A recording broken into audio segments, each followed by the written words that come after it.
So start.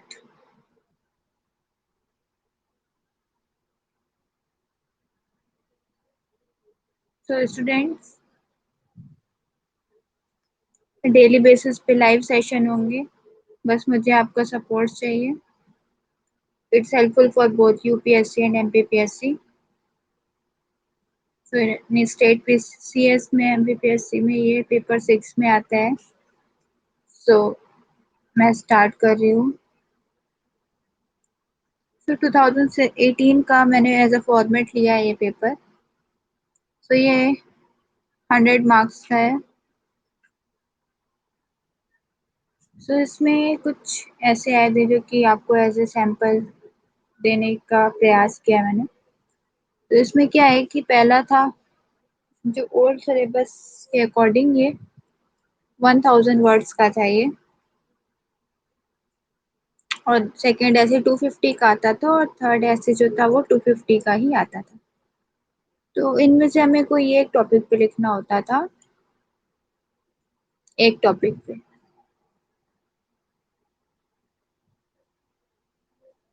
तो जैसे इसमें दिए हुए हैं टॉपिक, एक बार मैं रीड कर देती हूँ। गांधीवादी एवं आधुनिक साहित्य, इलेक्ट्रॉनिक मीडिया और समाज पर उसका प्रभाव, भाषा और संस्कृति, आधुनिकीकरण के विविध आयाम कर। और सेकंड पार्ट में जैसे कर्मणि अधिकारस्ते मा फलेषु कदाचन, राष्ट्रभाषा, स्थिति और अपेक्षाएं, बेरोजगारी की समस्या, पराधीन सपने हो सुख नाही।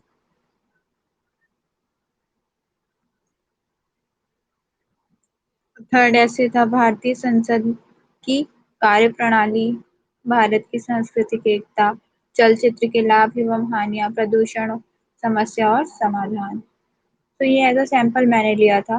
2019 के भी हैं पेपर्स, क्वेश्चन पेपर्स भी आप चेक कर सकते हैं। मैं डेली बेसिस पे लाऊंगी क्योंकि फर्स्ट लाइव सेशन है, तो इसलिए मैंने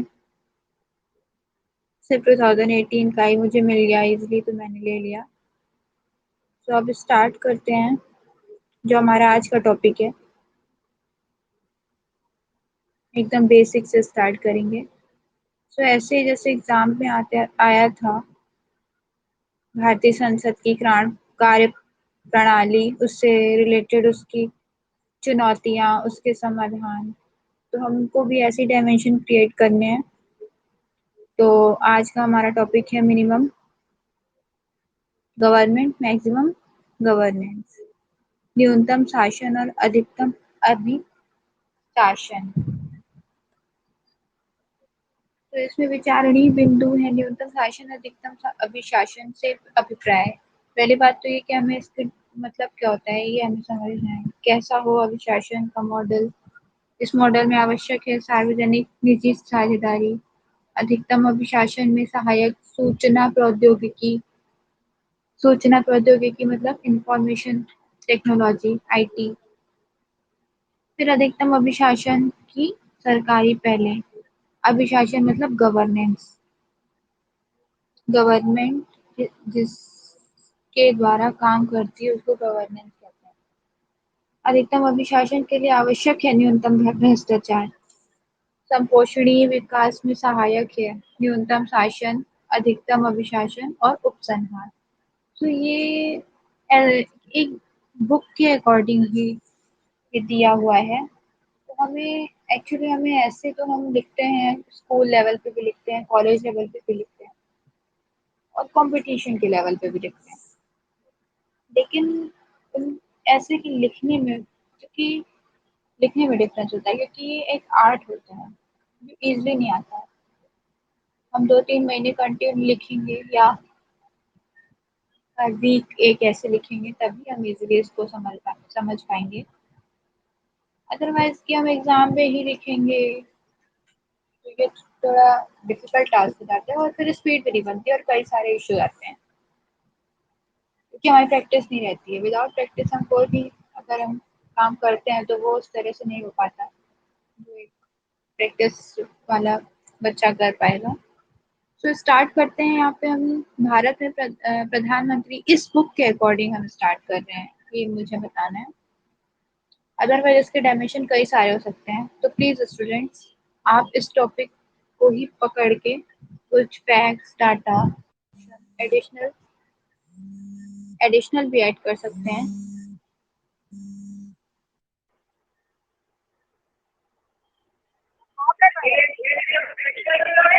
Good afternoon, Suchitra here, calling from West Pocket. तो इसके डायमेंशंस और भी हो सकते हैं। तो वो हम डायमेंशंस कैसे ऐड करें? तो जब आप लिखेंगे और अपनी लिख के कॉपी सबमिट करेंगे मुझे, तो मैं उनका लाइव सेशन लूँगी और मैं उन लाइव सेशन में आपको आपकी वीकनेस बताऊँगी और क्या पॉजिटिव साइड है वो बताऊँगी और क्या नेगेटिव साइड है वो बताऊँगी। तो इसके लिए मुझे पार्टिसिपेशन चाहिए होगा बच्चों का, कि ज़्यादा से ज़्यादा लोग कनेक्ट हों और अपने जो भी कमियां हैं वो मुझे बता पाएँ। कुछ पॉजिटिव भी होते हैं, हर बच्चे से हर चीज़ नहीं आती, कुछ पॉजिटिव साइड होता है जो मुझे भी शायद सीखने का मौका देगा। तो इस तरह से हम लेंगे लाइव सेशन। तो हम डेली बेसिस पे सेशन रखेंगे और फिर उसके हम लाइव स्ट्रीम पे कॉपी चेक करेंगे, कॉपी इवेल्युएशन होगा ईच और एवरी स्टूडेंट। तो ये बुक के अकॉर्डिंग ही सीमित है, तो हम एक बुक का सिर्फ बेसिक ओवरव्यू ले सकते हैं। हम इस तरह से छाप के आंसर नहीं लिखेंगे, क्योंकि एग्जाम में वो एग्जामिनर समझ जाता है कि आपने कैसा ऐसे लिखा है। ऐसे भी दो तरह के होते हैं, एक एक्टिव होते हैं, एक पैसिव होते हैं।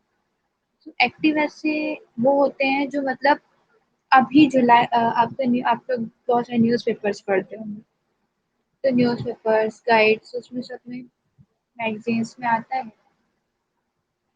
कोई भी एडिटोरियल आ गया उसमें आप आंसर्स अपने फैक्ट्स और डाटा लेके उससे आप आंसर्स में डाल सकते हैं।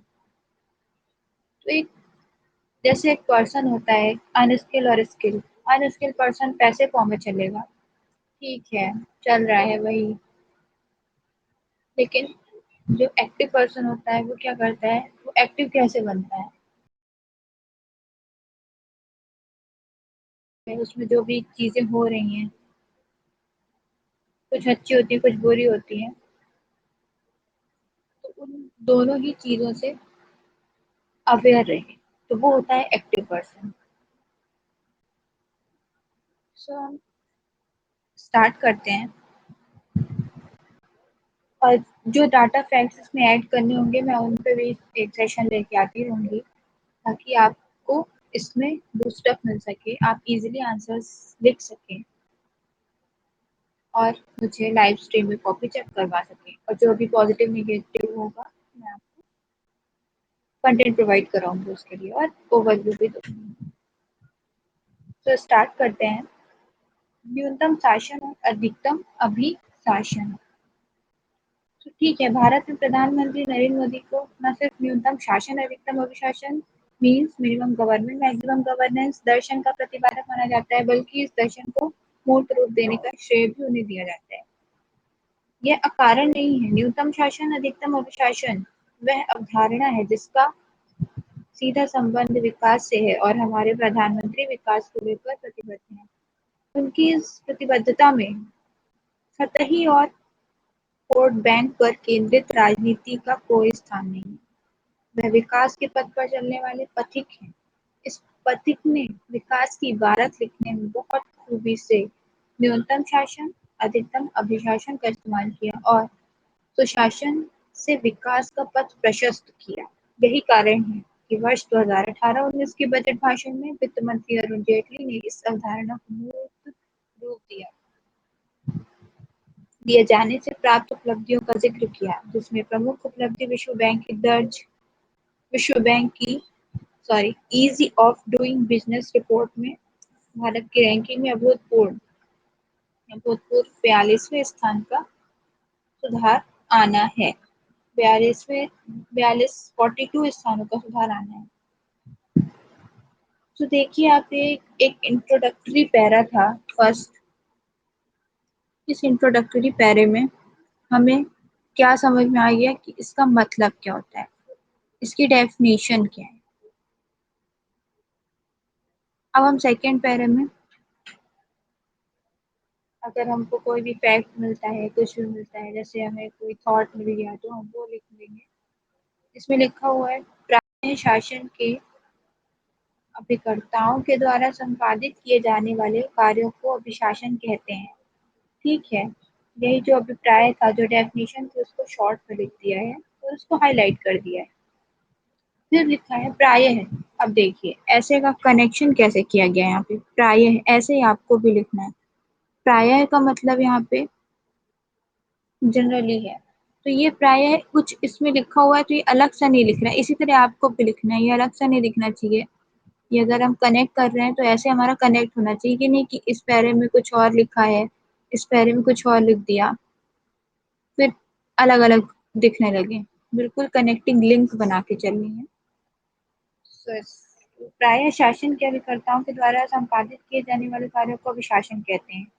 किसी राज्य, संस्था व समुदाय को संचालित करने के लिए किए जा रहे कार्यों को ही अभिशासन अर्थात गवर्नेंस कहते हैं। यहाँ पर शासन अर्थात गवर्नमेंट की स्थिति निर्देश देने, नियम बनाने व समन्वय की होती है, जबकि अभिशासन शासन द्वारा प्रदत्त निर्देशों का पालन करता है। शासन का स्वरूप भिन्न भिन्न देशों में भिन्न भिन्न हो सकता है। इसके अतिरिक्त शासन का कार्यकाल बदलता रहता है, लेकिन अभिशासन की प्रक्रिया अनवरत चलती रहती है। अभिशासन की प्रक्रिया को संपादित करने के लिए प्रत्येक देश में नौकरशाही की स्थायी व्यवस्था होती है। 21वीं सदी के वर्तमान भूमंडलीकरण ग्लोबलाइजेशन के दौर में विकासशील देशों डेवलपिंग कंट्रीज की अनिवार्य आवश्यकता संपोषणीय विकास हो गया है। इसके लिए अभिशासन की गुणवत्ता को सुधारना सबसे जरूरी कदम है। भारत के संदर्भ में अभिशासन संबंधी हमारा अनुभव मिला जुला रहा है। प्रायः यह देखने को मिलता है कि शासन की प्रकृति व प्रतिबद्धताओं ही एक विशेष प्रकार की औपचारिकता को जन्म देती है, जैसे लाल फीताशाही रेड टेपिज्म की समस्या उत्पन्न होती है। तो बच्चों आपके जो ऐसे है, इसमें आप एक इमोशन होना चाहिए, एक संवेदनशीलता होनी चाहिए, और गवर्नमेंट का क्रिटिसिज्म बिल्कुल भी नहीं होना चाहिए, क्योंकि हमें उसी सिस्टम में जाना है। तो सिस्टम में रहते हुए हम सिस्टम के अगेंस्ट में नहीं जा सकते, ना उसका क्रिटिसिज्म कर सकते हैं। ये विशेष रूप से आप ध्यान रखें। संवेदनशीलता कहते हैं उसको, उसको कहते हैं इमोशंस। तो हमारा ऐसे जितना इमोशनल होगा, इमोशनल मतलब ये नहीं कि अब दुख है, रो रहे हैं, ये नहीं। इमोशन मतलब वास्तविकता झलके, रियल क्या है और क्या होना चाहिए। आप अपने व्यूज इसमें लिखेंगे, क्या होना चाहिए। ठीक है ऐसे है, लेकिन आप क्या करना चाह रहे हैं सिस्टम में आके, आप कैसे चेंजेस लाना चाह रहे हैं, ये चीजें बहुत इंपॉर्टेंट है। ऐसे 1000 वर्ड्स का ही होगा, लेकिन उसी में आंसर राइटिंग बहुत लोग लिखते हैं, सब अच्छा लिखते हैं, लेकिन उसमें जो भी वास्तविकता हो, जो संवेदनशीलता हो, वो आपको अलग बताती है, अलग बनाती है। उसके डायमेंशंस, उसके फैक्ट्स, क्योंकि इतना टाइम नहीं होता है कि हम सोचें, तो हमें एक फॉर्मेट क्रिएट करना पड़ता है, जो कि आप लोग क्रिएट करके मुझे देंगे, और मैं इवेल्युएट करके कॉपी आपको क्या करना है आगे और ऐड कर सकते हैं, उसको मैं उसमें सजेस्ट करूँगी। सो भारतीय प्रशासन में यह व्यापक समस्या के तौर पर उभर कर आया है। लाल फीताशाही की समस्या को भारत में खत्म करने के लिए नए आर्थिक सुधारों का सहारा लिया गया, जिससे लाइसेंस व परमिट कोटा राज को खत्म किया गया। सरकार द्वारा उठाए गए इन कदमों से शासन का स्वरूप योजनाओं, कार्यक्रमों के संबंध में तथा जनता के कार्यों के निष्पादन के संबंध में कम होता गया। शासन का हस्तक्षेप कम होने से अभिशासन का दायरा बढ़ता गया। अभिशासन में इसी बीच कुछ अनिवार्य सुधार करने आवश्यक हो गए। सूचना प्रौद्योगिकी और आधुनिकतम उपकरणों का प्रयोग राजनीतिक, सिविल सोसाइटी और अंतर्राष्ट्रीय